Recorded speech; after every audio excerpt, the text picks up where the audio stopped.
మన నారా చంద్రబాబు నాయుడు గారు కూడా చిన్నతనం నుంచి కాలేజీ రోజు నుంచి నాయకత్వ లక్షణాలతోటి అక్కడ నాయకుడుగా కాలేజీలో ఉంటూ అక్కడి నుంచి తనకి ఇష్టమని ఈ ఫీల్డ్లో రాణించాలి, నా రాష్ట్రానికి సేవలు చేయాలి, ఇక్కడ ఏమైనా సరే అవ్వాలి అనే అకుంఠిత దీక్షతో అయ్యారు.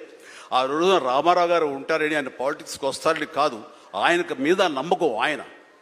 అట్లా ఏ మారుమూలు ఉన్నా నేను ఎట్లయితే యాక్టింగ్ మీద నా నమ్మకంతో నేను ఎలా ఉన్నానో అలాగే నాయకత్వ లక్షణాలతో పాలిటిక్స్లో రావాలి, రాణించాలి, ఇతోధికంగా ఎంతో సేవలు చేయాలని అనుకున్నారు. కాబట్టి నాయకుడిగా, స్టూడెంట్ నాయకుడిగా, విద్యార్థి నాయకుడిగా ఉన్న ఆయన పాలిటిక్స్లో రావడం ఏంటి అనుకోని పరిస్థితుల్లో అవకాశాలు వస్తే వాటిని చేజిక్కించుకుని వాటిని ఆసరాగా తీసుకుంటూ అంచెలంచెలుగా ఎదుగుతూ ఈ రోజున మనం చూసేటువంటి అద్భుతమైనటువంటి ఒక మహానాయకుడిగా ఎదిగారు.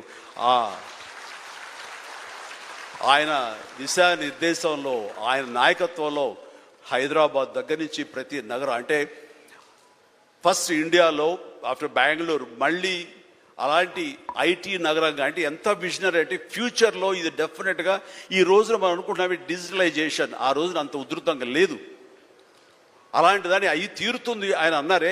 ఆయన మైండ్ సెట్ ఆ రోజున అలా షిఫ్ట్ చేసుకుని దానికి కట్టుబడి ఉన్నారు. కాబట్టి ఈ రోజున ఐటీలో కానివ్వండి, అతను డిజిటలైజేషన్లో కానివ్వండి, ఇదిగో ఈ రోజున ఏఐలో కానివ్వండి, ఆ స్థాయికి వెళ్ళటానికి నాంది పలికినటువంటి పాయనీర్ మన చంద్రబాబు నాయుడు గారు.